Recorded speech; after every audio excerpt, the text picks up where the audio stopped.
DJ Pappu Ram चौधराना।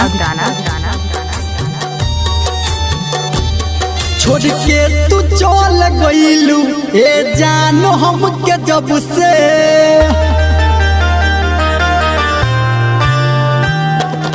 छोड़ के तू चल गइलू ए जानो हमके जब से, हम जल्दी मोहर जाए हो, हम जल्दी मर जाए दुआ करी हो रब से। छोड़ के तू चल गइलू ए जान हमके जब से, छोड़ के तू चल गइलू ए जान हमके जब से। डीजे पप्पू राम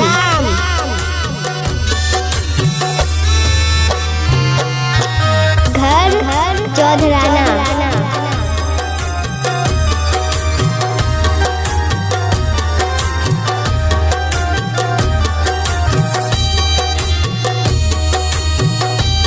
पप्पू राम का कॉन्टैक्ट मोबाइल नंबर आज 8476970003।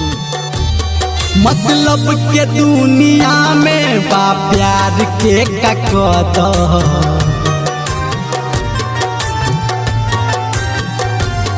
मतलब के दुनिया में बा प्यार के ककद। जानती जे जान पहले हम कर देती मर्डर, दिलवा के बुझ खिलौना खेलत रहल कब से, हम जल्दी मोहर जाए हो, हम जल्दी मोहर जाए दुआ करी हो रब से। छोड़ के तू चल गइलू ए जान हमके जब से, छोड़ के तू चल गइलू ए जान हमके जब से।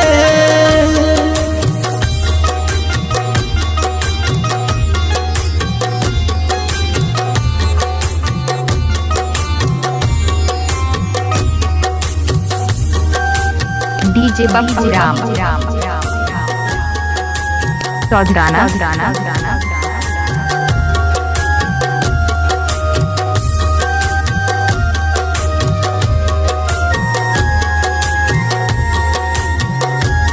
डीजे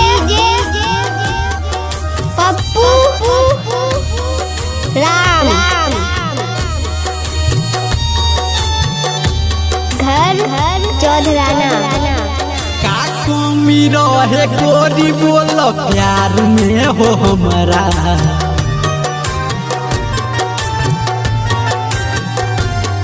का कमी रहे गोरी बोल प्यार में हो हमारा।